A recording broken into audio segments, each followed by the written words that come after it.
Good morning, dear students.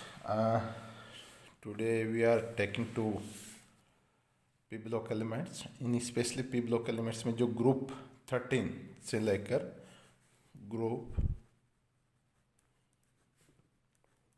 13 से लेकर 16 group 13 से लेकर जो 16 तक क्या क्या मतलब ये बनाते हैं और यानी सी compounds like hydrides oxide oxyacids and halides of group 13 to 16 यानी कि ग्रुप 13 से लेकर 16 तक यानी कि जो भी एलिमेंट्स है ये क्या क्या बनाते हैं इनका हम अध्ययन करेंगे।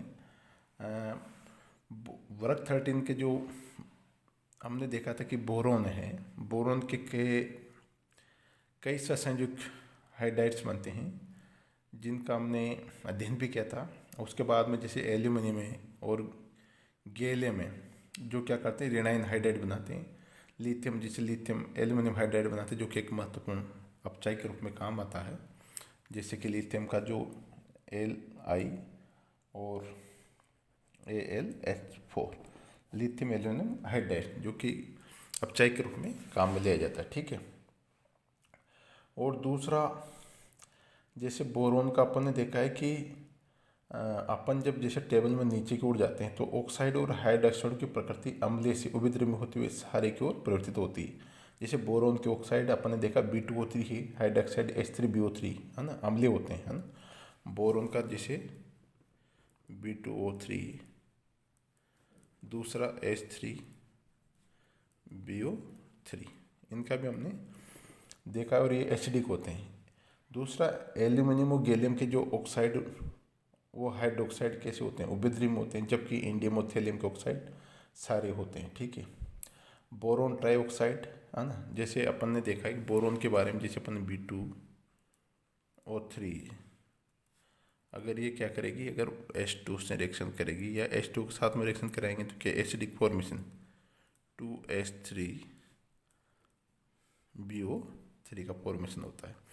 फिर अगर बोरिक अम्ल को अपन जैसे H3BO3 बोरिक अम्ल को अपन ने गर्म किया, ठीक है, तो क्या हो जाएगा B2O3 प्लस 3H2 करने का मतलब। ठीक है, ये यानी कि B2O3 और 3H2 बाहर निकल जाएगा। ठीक है।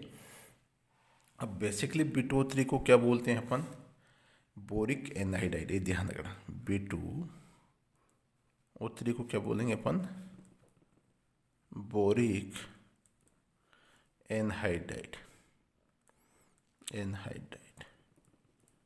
ये ध्यान रखना, यानी कि बोरिक एनहाइड्राइड कहते हैं। इसी प्रकार जैसे फ्लोराइड के जो होते हैं ट्राईहैलाइड BF3 होता है ना, यानी कि BF3 ये क्या होते हैं, इलेक्ट्रॉन डेफिशिएंट कंपाउंड होते हैं कहने का मतलब। ठीक है, ये ध्यान रखिएगा। इसी प्रकार बोरोन के कुछ कंपाउंड्स होते हैं वो भी बिहेवियर इलेक्ट्रॉन डेफिशिएंट कंपाउंड की तरह व्यवहार करते हैं। जैसे बोरोन के ट्राईहैलाइड यानी कि ये EDC यौगिक होते हैं, लुईस अम्ल के समान व्यवहार करते हैं। और बोरोन एलाइडों के अपूर्ण अष्टक के कारण का एक रिक्त पी कक्षक हेलोजन परमाणु के नॉन बॉन्डिंग इलेक्ट्रॉन युग्म युक्त पीजेड कक्षक के साथ अत्योपन कर लेता है, जिससे BX बंध की लंबाई अपेक्षा से कम हो जाती है। दूसरा इसका कारण ये भी होता है कि इनमें sp2 संकरण के पश्चात बोरोन परमाणु के पास रिक्त पीजेड कक्षक बचा रहता है और एक ट्राइवेलेंट यौगिक बनने के बाद पीजेड कक्षक रिक्ति होता है। दूसरी सबसे इम्पोर्टेंट बात ये होती है कि बोरोन के संयुक्ता कोष में बंध बनाने के बाद भी 6 इलेक्ट्रॉन हुए, 8 नहीं हुए, तो इसके बाद में इनका अष्टक पूरा नहीं होता जो कि स्थायित्व के लिए आवश्यक है। इस कारण से सभी ट्राइवेलेंट कंपाउंड्स में बोरोन क्या होगा, इलेक्ट्रॉन डेफिशिएंट यौगिक यानी कि EDC के समान व्यवहार करते हैं, यानी कि इलेक्ट्रॉन डेफिशिएंट होता है। तो अपन ने देखा है कि जैसे यहाँ अगर हम बात करेंगे जैसे BX3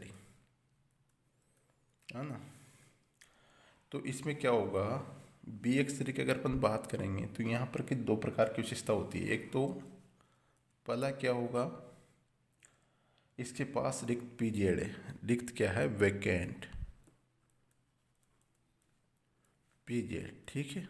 एक तो रिक्त PZ है, दूसरा इसका अष्टक भी पूर्ण नहीं हुआ, कहने का मतलब, ठीक है। ये यहाँ पे सबसे बड़ी जो बोरोन की जो विशेषता होती है, क्योंकि ये इलेक्ट्रॉन डेफिशिएंट होता है, और इलेक्ट्रॉन डेफिशिएंट जब ये होता है तो यहाँ पर अपन देखते हैं कि इसका अष्टक भी अपूर्ण है। उधर अगर अपन देखते हैं कि हेलोजन परमाणु के साथ तीन तीन नॉन बॉन्डिंग इलेक्ट्रॉन युग्म में जो आसानी से इसके रिक्त PZ कक्षा के साथ में पी पाई बॉन्ड फॉर्मेशन कर लेते हैं। इस प्रकार का जो डबल बॉन्ड के कारण ही जो BF3 है या BF(X3) प्रकार के जो हेलाइड होते हैं वो एक लक संरचना में होते हैं, जबकि इसी उर्वरक के जैसे LCl3 है ना, ये इस LCl3 क्या करेंगे, क्लोरीन के साथ में डाइमर फॉर्म में होते हैं, कहने का मतलब ना, ये ध्यान रखिएगा। इस कारण से हेलोजन और बोरोन के मध्य डबल बॉन्ड, यानी कि अपन देखते हैं ना, जैसे बोरोन और हेलोजन के मध्य जब बॉन्ड फॉर्मेशन होता है तो बॉन्ड डिस्टेंस क्या हो जाती है, कम हो जाती है, कहने का मतलब वो इसके पीछे रीजन ये होता है कि पी पाई बॉन्ड फॉर्मेशन होता है, ठीक है। ये अब यहाँ पे जैसे अपन बात करें, है ना,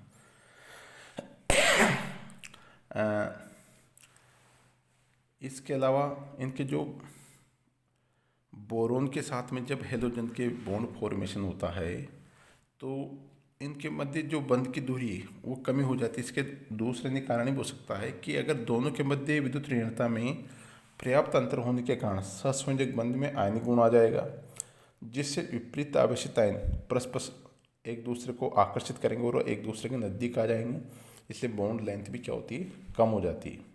दूसरा अपन जानते हैं कि बोरोन के पास में नॉन बॉन्डिंग इलेक्ट्रॉन है, यानी कि उसके पास अपबंध इलेक्ट्रॉन नहीं है, तो bond formation bonding pairing electron और लोन पेयर प्रतिक्षण की कोई संभावना नहीं होती, अतः बंधी परमाणु इसके नज़दीक आ जाते हैं, इस प्रकार बंध दूरी कम हो जाएगी, ठीक है। ये दूसरा अपन जानते हैं कि BF3 यानी कि बोरोन परमाणु पर रिक्त पी कक्षक होता है, दूसरा अष्टक इनकम्प्लीट होता है, तो हम यूँ कह सकते हैं कि बोरोन क्या होते हैं, इलेक्ट्रॉन डेफिशिएंट होते हैं, तो इनकी इलेक्ट्रॉन को ग्रहण करने की गेन करने की प्रवृत्ति बढ़ती जाती है और ये प्रबल इलेक्ट्रॉन ग्राही के रूप में कार्य करते हैं। इसी कारण से ये प्रबल लुईस अम्लों की भांति भी व्यवहार करते हैं, कहने का मतलब, जैसे कि देखो यहाँ पे NH3 व अगर BF3 को देखेंगे अपन, ठीक है, तो यहाँ पे देखते हैं NH3 इस तरह से और लाइक दिस,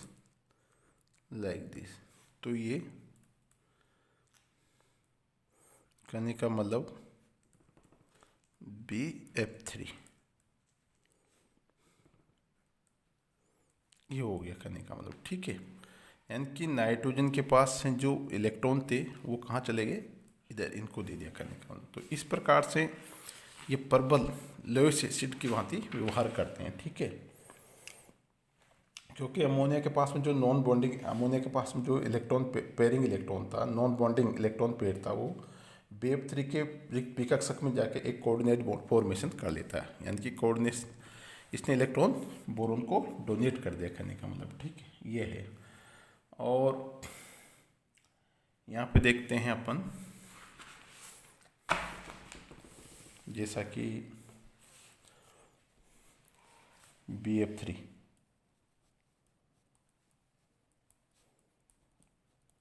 ये और ये BF4 ये हो गया। अब चूँकि यहाँ पर बोरोन में यानी कि BF3 होता है, तो इस BF3 में बोरोन क्या करेगा, sp2 संक्रिय अवस्था में होगा और अभिक्रिया के दौरान sp3 संक्रिय अवस्था में आ जाता है ना, कहने का मतलब इसमें sp2 और यहाँ पे sp3, ठीक है। यहाँ तो बोरोन sp2 कंडीशन में होगा यहाँ पे, जबकि sp3 में होगा, अपन जानते हैं। और फिर भी एक रिक्त sp3 कक्षक के साथ उपसंयोजक बंध बनाकर उत्पाद अणु देता है, तो इसको अपन देखते हैं, जैसे ये है, लाइक दिस, लाइक दिस। ठीक है, यहाँ पे अपन जानते हैं sp2 होगा 1 2 3, sp2 होगा और ये फ्लोराइड है, और यहाँ पे आपस में रिएक्शन करके लाइक दिस, लाइक दिस। ठीक है, और ये हो गया।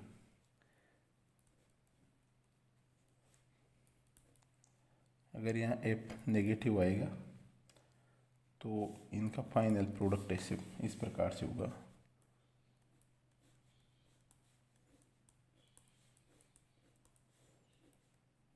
इस तरह से, और यहाँ पे फिर sp3 होगा, sp2 इस केस में ये होगा करने का मतलब। ठीक है, तो यहाँ पे Bf4 माइनस, तो इसमें बोरोन sp3 कंडीशन में होगा। ठीक है, दूसरा इनका जो हेलाइड्स होते हैं तो लेविस एसिड के रूप में जो गर्म होगा वो होगा Bf3 BCl3 BbR3, ये होगा करने का मतलब। ठीक है, इसका कारण है कि तीनों हेलाइड में बोरोन परमाणु का रिक्त पी कक्षक हेलोजन के साथ में क्रमश 2p 3p और 4p बरीय कक्षकों से अतिव्यापन करता है। ठीक है, ये है। इसी प्रकार हम देखते हैं नेक्स्ट,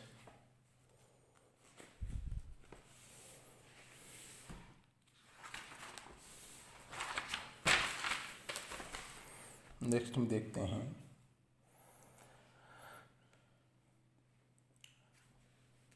चूँकि नाभिक के निकट कम ऊर्जा का होने के कारण 2p कक्षक की ऊर्जा कम होगी और वो बोरोन के रिक्त 2p कक्षक के साथ प्रभावी अतिव्यापन करेगा।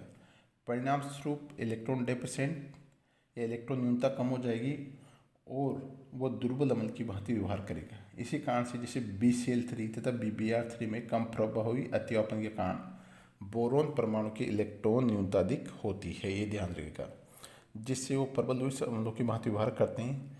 और दो से कई प्रकार के संकुल जैसे NH3 से अपन देखते हैं NH3 जैसे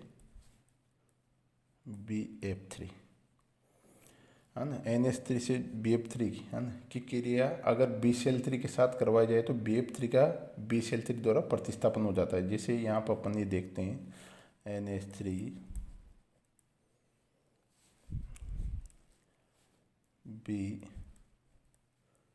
BF3 और इसकी रिएक्शन अपन किसे करवाते हैं BCl3 से, तो इसका जो अपन को देखने को मिलेगा इस तरह से NH3 BCl3 और BF3 बाहर चला गया। ठीक है, चूँकि एल्यूमिनियम गैलियम मीडियम और थैलियम के फ्लोराइड क्या होते हैं, आयनिक होते हैं, जबकि इन धातुओं के अन्य हेलाइड क्लोराइड ब्रोमाइड आयोडाइड के साथ ससंयोजक होते हैं। ठीक है, ये ध्यान रखिएगा। अब अपन बात करेंगे वर्ग 14 है ना, ग्रुप 14 के जितने भी हाइड्राइड बनाते हैं है ना, समस्त तो क्या करेंगे हाइड्राइड बनाते हैं, लेकिन इन हाइड्राइडों के बनने की जो सरलता और स्थायित्व का जो क्रम होता है वो कार्बन से लेड तक घटता जाता है। और कार्बन बहुत सारे हाइड्राइड है ना बनाता है। जर्मेनियम के और कम हाइड्राइड बनते हैं, टिन और लेड का केवल एक हाइड्राइड बनता है, SnH4 और लेड हाइड्राइड बनता है। ठीक है, यानी कि अपन देखते हैं और MH4 के इस टाइप के जो हाइड्राइड होते हैं गैसें होते हैं, उनका उसमें स्थायित्व वर्ग से यानी कि टॉप टू बॉटम जाने पर घटता जाता है। इसी क्रम में अपचयक क्षमता बढ़ती जाती है। दूसरा एल्केन तो उदासीन यौगिक है, लेकिन सिलियन अपचय की भांति व्यवहार करते हैं और सारों की उपस्थिति में हाइड्रोजन मुक्त करते हैं। जैसे यहाँ पर अपन देखेंगे SiH4 plus 2NaOH plus H2 इस तरह से। तो Na2SiO4H2 ये हो गया। फिर Si2H6 4KOH 2H2 तो ये मिलेगा अपन को 2K2 SiO3 plus 7H2 like this, है ना। ये और वर्क 14 का जो हाइड्राइड्स होते हैं उनका स्टेबिलिटी का क्रम क्या होता है, जैसे अपन देखा कार्बन CH4 है ना, SiH4 है, GH4 है और लीड H4 है। यानी ये कहने का मतलब टेबल में टॉप टू बॉटम जाएंगे तो हाइड्राइड्स की स्टेबिलिटी क्या होती जाती है, स्टेबिलिटी कम होती जाती है ना। तो डियर स्टूडेंट, सबसे पहले तो क्योंकि अपन जनरल अगर अपन देखेंगे तो ये होता है कि टॉप टू बॉटम चलेंगे तो साइज बढ़ती जाती है। साइज बढ़ने से क्या होगा, नाभिक का अट्रैक्शन पावर कम होता जाता है, इसलिए टॉप टू बॉटम चलने पर हाइड्राइड्स अनस्टेबल होते जाते हैं कहने का मतलब, ठीक है। ये या दूसरा कारण ये होता है, जैसे सिलिकॉन और हाइड्रोजन की बंध की तुलना में, है ना, जैसे सिलिकॉन और हाइड्रोजन की बंध की तुलना में कार्बन हाइड्रोजन की बंध की बात करेंगे तो जैसे CH बॉन्ड लेंथ है 2.5 से 2.1। दूसरा इनकी विद्युत ऋणता में अंतर, है ना, जबकि सिलिकॉन और H की बात करेंगे तो क्या हो जाएगा 1.8 और 2.1। कहने का मतलब वो है टॉप टू बॉटम जाने पर साइज बढ़ती जाती है, इसलिए इलेक्ट्रॉन एक्टिविटी का मान भी कम होता जाता है। या जनरल कॉन्सेप्ट अपन को रखना चाहिए भाई, टॉप टू बॉटम जाएंगे साइज बढ़ेगी, साइज बढ़ने से क्या होता है, नाभिक का जो आकर्षण होता है वो कम होता जाता है, ठीक है। तो इससे भी स्टेबिलिटी कम होती जाती है। दूसरा कार्बन और हाइड्रोजन, जैसे कार्बन की विद्युत ऋणता 2.5 है जबकि सिलिकॉन की 1.8 है कहने का मतलब। तो जो टॉप टू बॉटम जाने पर जो इनकी स्टेबिलिटी वो इस क्रम में कम होती जाती है, ठीक है। दूसरा अगर अपन देखेंगे जो वर्ग यानी कि ग्रुप 14 के समस्त तत्व क्या थे, हेलोजन के साथ मिलकर टेट्रा हैलाइड बनाते हैं, है ना। लेकिन इनमें फिर भी जैसे लेड PbBr4 है, PbI4 ज्ञात नहीं है ना, ये ध्यान रखिएगा।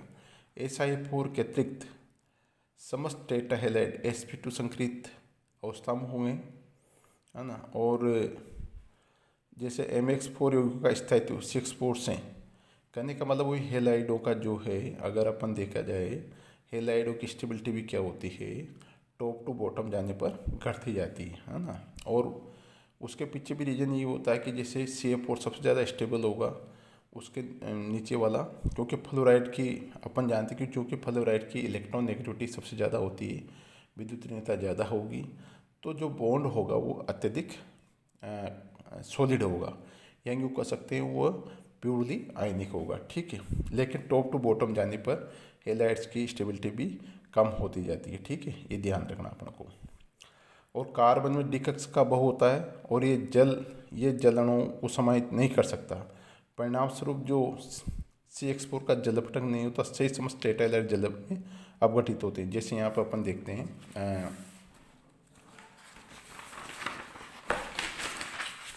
अगर इनकी बात करें, जैसे अपन ने देखा था कि एक क्वेश्चन आता है, जैसे CCl4 does not react with H2, ठीक है, नो रिएक्शन। ये कई बार पूछा जाता है, ध्यान रखिएगा, है ना, ये कई बार पूछा जाता है। CCl4 does not react with no reaction, no reaction, ठीक है। यानी कि CCl4 का कोई जल अपघटन नहीं होता। इसके पीछे रीजन होता है क्योंकि कार्बन में कोई वैकेंट ऑर्बिटल नहीं होता, ठीक है, डी ऑर्बिटल होगा नहीं तो किस प्रकार से रिएक्शन करेगा। इसी कारण से अगर अपन जैसे SiCl4 होता है ना, जैसे SiCl4 ये क्या करेगा, H2O के साथ में रिएक्शन करेगा और ये क्या करता है ये CCl4 के साथ में रिएक्शन कर लेता है, क्योंकि यहाँ कोई वैकेंट डी ऑर्बिटल स्थित होता है ना, ये ध्यान रखिएगा। तो लास्ट में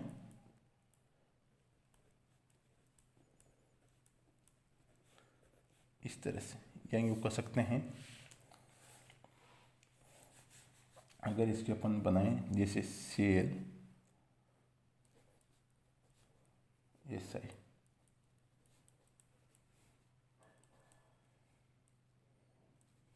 like this,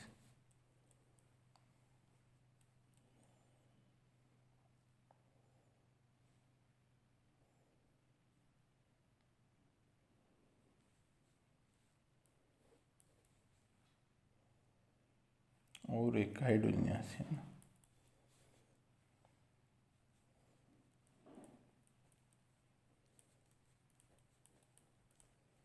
ये इस तरह से हो जाता है, -HCl होगा। फिर यहाँ पर अगर H2 ऐड करेंगे तो क्या हो जाएगा, Cl Si OH OH, इस तरह से फॉर्मेशन होता जाता है, ठीक है। तो कहने का मतलब ये है कि अपन जानते कार्बन H2O के साथ में कोई किसी प्रकार की रिएक्शन इसलिए नहीं करता क्योंकि इसके पास वैकेंट डी ऑर्बिटल नहीं होता, जबकि सिलिकॉन अगर सिलिकॉन टेट्रा क्लोराइड की अगर अपन H2O के साथ में रिएक्शन कराएंगे तो जलपघटित हो जाता है, ठीक है। इस कारण से इनकी जलपघटन की प्रवृत्ति क्या होती है,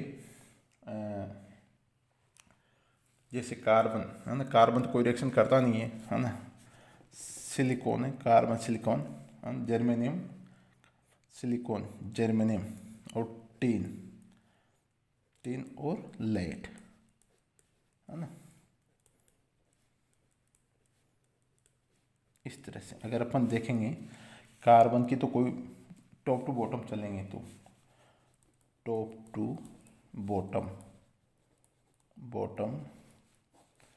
जाने पर इनकी प्रवृत्ति घटती जाती है, इनकी जाने पर जलपघटन की प्रवृत्ति घटती जाती है,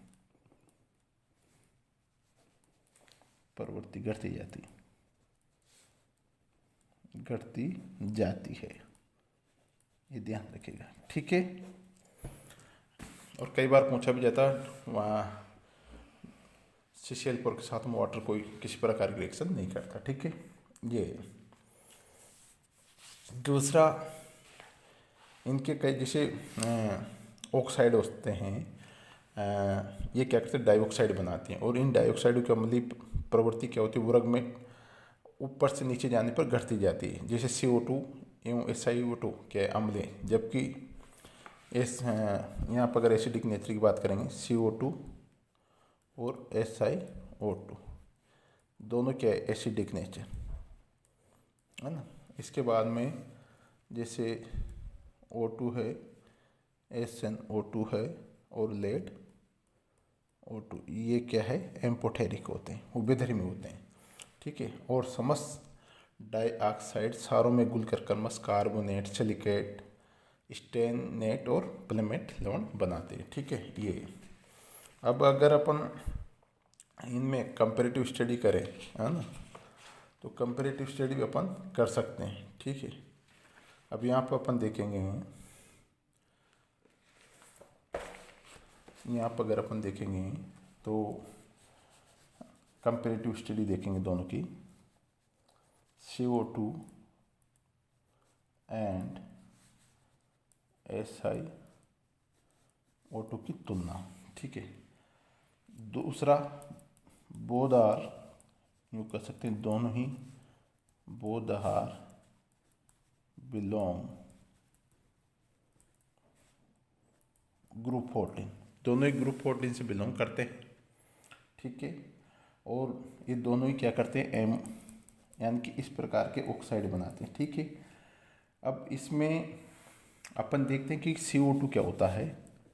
CO2 गैस है, जबकि SiO2 क्या होता है, ठोस सॉलिड। ये ध्यान रखिएगा, अगर इनके अपन कंपेरेटिव स्टडी करेंगे, CO2 एक गैस होता है, SiO2 क्या होता है, ठोस है।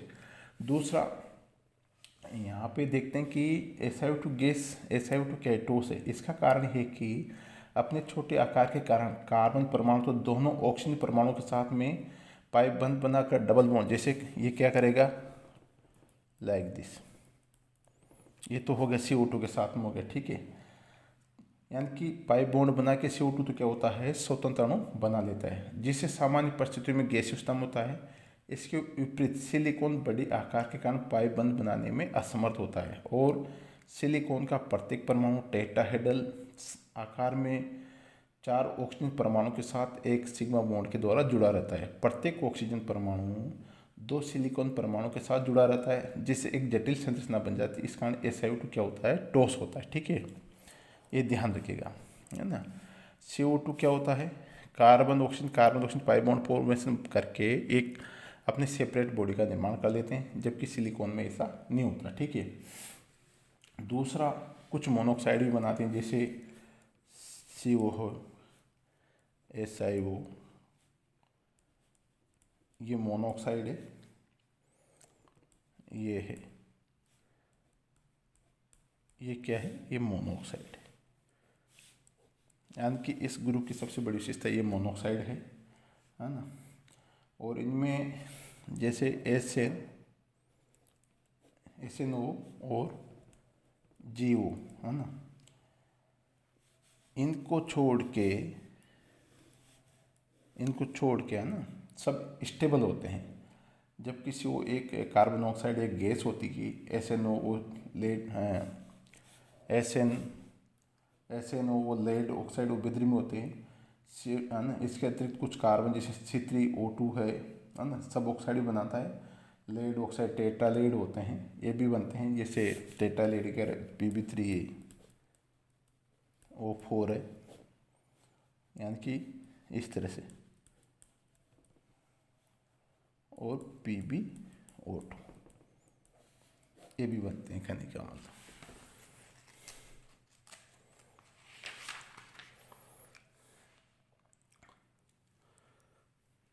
अब हम जो लास्ट में अगर अपन बात करेंगे तो वेरी इंपॉर्टेंट टॉपिक लेंगे, वो है सिलिकॉन्स के एप्लीकेशंस, ठीक है। Thank you very much.